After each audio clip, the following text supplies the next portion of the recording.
भल भल बहता था लहू मगर वह वीर भयंकर लड़ता था शेष एक हाथ बचा वह शौर्य देखते बनता था। गर प्रथम वीर 57 का वह भीष्म पितामह ना होता, स्वतंत्र देश का सपना इतना सरल नहीं होता। नमस्कार, वंदे मातरम, जय माँ भारती। 1857 की क्रांति यानी कि जब हम भारत की स्वतंत्रता स्वाधीनता की जो हम अगर किताब पलटते उसके पन्ने पलटते हैं तो हमको निकल के आता है बिहार का एक गांव जगदीशपुर, जिला भोजपुर। भोजपुर जिले में जन्मे वीर कुंवर सिंह जी की शौर्य गाथा के बारे में आज हम बात करेंगे और बाबूजी की पुण्यतिथि पर उनको हमारी समस्त टीम की तरफ से कोटि कोटि नमन, कोटि कोटि वंदन। 1857 की क्रांति, यूँ तो भारतवर्ष में ऐसी क्रांति हुई जो पूरे विश्व ने देखी और भारतवर्ष की 1857 की क्रांति में जो सबसे ज़्यादा नुकसान अंग्रेज़ों को हुआ, लगभग भारत से अंग्रेज समाप्ति की ओर बढ़े, परंतु कुछ गद्दारों के कारण और हमारे आपस के कुछ भेदियों के कारण भारत पुनः गुलामी की ओर बढ़ा। 1857 की क्रांति, यूँ तो भारत ही नहीं बल्कि अंग्रेज़ों ने विश्व के 70 देशों पे अपना शासनकाल कर रखा था, उनका शासन चलता था, लेकिन इतना बड़ा विद्रोह उनको पूरे विश्व में देखने को कहीं नहीं मिला जो भारत में उस समय 300 जगह पे ये विद्रोह स्टार्ट हुआ, जिसमें अलग अलग जगह पे अलग अलग पूरे देश में लगभग ये विद्रोह था। और जिस विद्रोह में जो छापामार युद्ध नीति अपनाई जा रही थी बाबूजी के द्वारा और अन्य क्रांतिकारियों के द्वारा, और उनकी जो सेना थी, क्योंकि अंग्रेज़ों की जो सेना थी वो बहुत बड़ी सेना थी, संसाधन उनके पास ज़्यादा थे। बाबूजी की सेना के पास संसाधन का अभाव था, सेना कम थी, लेकिन एक ऐसी सेना उनके पास थी जो शायद प्रकृति ने, परमात्मा ने उनको दी थी। उनके शौर्य को देखते हुए जब बाबूजी जगदीशपुर के महाराज बने तो सबसे पहले उन्होंने, क्योंकि उनको पर्यावरण और हमारी प्रकृति से बहुत ज़्यादा प्रेम था, तो उन्होंने सबसे ज़्यादा जिस दिन उन्होंने राजपाट संभाला उस दिन से ही उन्होंने सबसे ज़्यादा वृक्षारोपण अपने पूरे विभिन्न क्षेत्रों में कराया, और जो वही आने वाले समय में बाबूजी की सेना बन के वृक्षों के रूप में छापामार युद्ध नीति में काम आई। और वही छापामार युद्ध नीति, गोरिल्ला युद्ध जिसको हम कहते हैं, जो हमारे भारत के महान वीर पुत्र महाराणा प्रताप जी और हमारे छत्रपति शिवाजी महाराज जी जो जिस युद्ध नीति को अपनाते थे, उसी नीति को अपनाते हुए कुंवर सिंह जी ने उस समय सेना का नेतृत्व किया जब शायद कोई भी व्यक्ति संन्यास में होता है। लगभग 80 वर्ष की उम्र में उन्होंने सेना का नेतृत्व किया और अंग्रेज़ों को नाको चने चबाए। बाबूजी की सेना जो युद्ध नीति थी वो सिर्फ बिहार भोजपुर तक ही नहीं बल्कि बलिया, आजमगढ़ और उत्तर प्रदेश के कई ज़िलों में और पूरे बिहार के अंदर कई ज़िलों में फैली हुई थी, और उससे अंग्रेज़ भयभीत रहते थे। एक ऐसा नाम जिसको सुन के अंग्रेज़ थर थर काँपते थे, लेकिन दुर्भाग्य ये है ऐसे महापुरुषों को भारतवर्ष के इतिहास में उनके पाठ्यक्रम में होना चाहिए। जन जन तक इनके बारे में जन जन जाने, ताकि शौर्य गाथा, शौर्य लोगों में जागृत हो। परंतु कुछ गद्दार कह लो, शिक्षा की नीति को बर्बाद किया जिस एजुकेशन सिस्टम ने, उनको इसका जिम्मेदार बता लो, या हम सब इसके जिम्मेदार हैं जो हमारे पूर्वजों को हम भुलाते जा रहे हैं।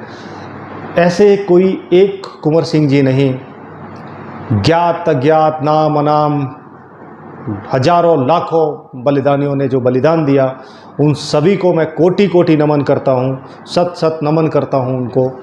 और शायद जिन लोगों ने बलिदान दिया, जिसके लिए दिया जो स्वाधीनता के साथ हम जी सकें और एक ऐसे भारत का निर्माण हो जिसमें जो विश्व गुरु हम थे और हमेशा रहें, परंतु उनके जो सपने थे वो धीरे धीरे राजनीतिक कारणों से वो पूरे न हो सके। कारण राजनीतिक लोगों ने तो यहाँ तक कि उनको भुला दिया, और कुछ एक परिवार को बहुत बड़ा सब कुछ लगता है कि जैसे भारतवर्ष में एक परिवार ऐसा है जिसने सब कुछ किया है भारत में, बाकी जो लोगों ने जो बलिदान दिया वो व्यर्थ था। लेकिन ऐसा नहीं है। शायद इसलिए ही आज़ाद भारत में जो उस समय शिक्षा मंत्री रहे, भारत के उस समय के जो प्रधानमंत्री रहे और जो अन्य जो सिस्टम में थे, क्या ये इसका जिम्मेदार नहीं है? ये एक प्रश्न आप सबको मैं पूछना चाहता हूँ, और आप भी खुद से भी पूछिए, अपने पूर्वजों से पूछिए, और लोगों, इन सरकार में जो लोग बैठे उनसे भी पूछने का प्रयास कीजिए कि ऐसे महापुरुषों को हमें क्यों नहीं बताया गया, उनके जीवन गाथा हम क्यों नहीं जानते, क्यों उनके बारे में। जब आज कुछ लोग, जैसे कि दिल्ली के अंदर जो आक्रांता आए हमारे भारतवर्ष के अंदर, अंग्रेजों के नाम आप देख लीजिए, जो जगह जगह देशों, आप हमारे देश में जाइए, अलग अलग शहरों में अलग अलग लोगों के नाम हैं, फलाना और उनके नाम से रोड, इनके नाम से रोड, अंग्रेजों के नाम से, मुगलों के नाम से। क्या इन महापुरुषों के नाम से दिल्ली के अंदर या जो अन्य जो हमारे राज्य हैं उनकी राजधानियों के अंदर इनके नाम से नहीं होनी चाहिए? जगह जगह ऐसे महापुरुषों के स्टैचू नहीं होने चाहिए क्या?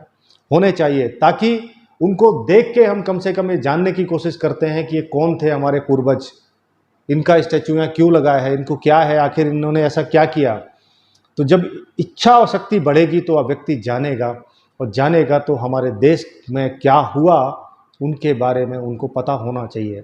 लेकिन अभी जिस मैकोले सिस्टम को लोग पढ़ रहे हैं या उसको समझ रहे हैं, उससे क्या होगा कि हम शायद, वो गोरे अंग्रेज तो भाग गए यहाँ से, लेकिन हमारे देश में या मानसिक रूप के अंग्रेजों ने जन्म ले लिया है और ले रहे हैं धीरे धीरे। तो उनका गलती नहीं है उसमें, कारण सिस्टम खराब। क्योंकि उस समय जो लोग बैठे उन्होंने इन पे ध्यान क्यों नहीं दिया? क्यों सिर्फ एक परिवार को एक महिमा मंडल करके, या कुछ लोगों को जिन्होंने चाटुकारिता की अंग्रेजों की, उन लोगों को उतना बड़ा बना के लिख दिया गया? क्या बाकी लोगों ने कोई बलिदान नहीं दिया हमारे देश के लिए? ऐसे महान लोग जो उस समय की अंग्रेजी दस्तावेज बताते हैं कि 51,316 अंग्रेजों मारे गए, और ज़्यादातर अंग्रेजों की गर्दन कटी हुई थी, और गर्दन पे जो निशान थे वो हसिया जो बोलते हैं हमारे यूपी में, दराती बोलते हैं, जिसको काटते हैं, फसल काटते हैं उससे। तो यानी कि उस विद्रोह में जो 300 जगह विद्रोह भड़का, उसमें भारतवर्ष के किसान और जन समुदाय सभी उसमें सम्मिलित था। यूँ तो भारतवासी जो है अहिंसा के पुजारी हैं, एक चींटी भी मारना पसंद नहीं करते, लेकिन जब देश और संस्कृति पे आ जाए तो कुछ भी करने को तैयार रहते हैं, बस नेतृत्व तो सही होना चाहिए। जैसे कि 1857 की क्रांति में जिन महापुरुषों ने नेतृत्व किया और जिन वीर योद्धाओं ने उस भारतवर्ष के महासंग्राम में अपनी आहुति दी, और जिन्होंने उसमें कोई भी अपना सहयोग दिया, उन सभी को मैं पुनः कोटि कोटि नमन करता हूं। और आप सब का बलिदान व्यर्थ नहीं जाएगा, ये हम सब ऐसा प्रयास करेंगे। और शायद अब आह्वान करता हूं मैं भारतवर्ष की उस युवा पीढ़ी को, जैसे कि, और युवा और बुजुर्ग दोनों को आह्वान करता हूं मैं, निवेदन करता हूं कि आप आगे आइए। क्योंकि जब हम एक सुंदरकांड का पाठ पढ़ते हैं हनुमान जी का, तो सुंदरकांड का पाठ क्या है? अगर आप सुंदरकांड को देखोगे तो सुंदरकांड में क्या हुआ है? सबसे ज़्यादा विध्वंस सुंदरकांड में हुआ, लेकिन फिर भी उस कांड को सुंदरकांड कहा गया। उसका कारण है, जब समुद्र के किनारे सभी लोग बैठे हुए थे, हनुमान जी सोच रहे थे कि मेरे अंदर अगर बल होता तो मैं पता नहीं क्या करता। तो जामवंत जी जो बुजुर्ग की भूमिका में हैं, वो उनका वहाँ मार्गदर्शन करते हैं, उनके बल की शक्ति का याद दिलाते हैं। और उस समय हनुमान जी अपनी शक्ति को पहचान के जो करते हैं वो सबको पता है। तो यही अब करना है, सुंदर भारत का निर्माण करना है, और हम सबको मिल के करना है, चाहे नौजवान हैं, बुजुर्ग हैं। क्योंकि जब एक दूसरे की जब जोश और होश दो चीज़ें मिलती हैं, तब जाके कहीं एक सुंदर निर्माण होता है, कुछ बड़ा कार्य होता है। बुजुर्गों का होश और नौजवानों का जोश जब मिलेगा तो भारत का एक नया पुनः निर्माण होगा।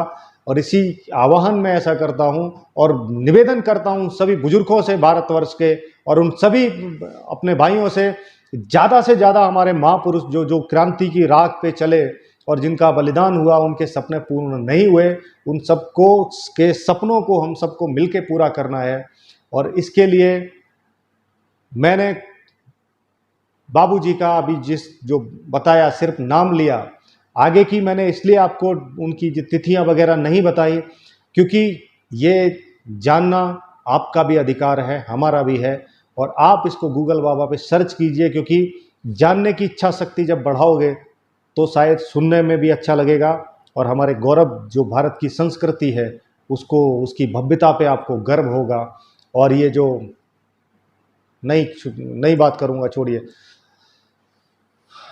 तो आज इसी के साथ महान स्वतंत्रता सेनानी, भारत माँ के वीर सच्चे सपूत और भोजपुर की शान और माँ भारती के लाल बाबूजी कुंवर सिंह की पुण्यतिथि पर मैं समस्त टीम की तरफ से कोटि कोटि नमन करता हूँ, वंदन करता हूँ, अभिनंदन। सभी जो जननी जन्मभूमि भारत यूट्यूब चैनल पे जितने भी हमारे देवतुल्य भाई बहन जो इसको सुनते हैं, शेयर करते हैं, उन सभी को मैं कोटि कोटि वंदन करता हूँ, अभिनंदन करता हूँ। नमस्कार, जय श्री राम, वंदे मातरम।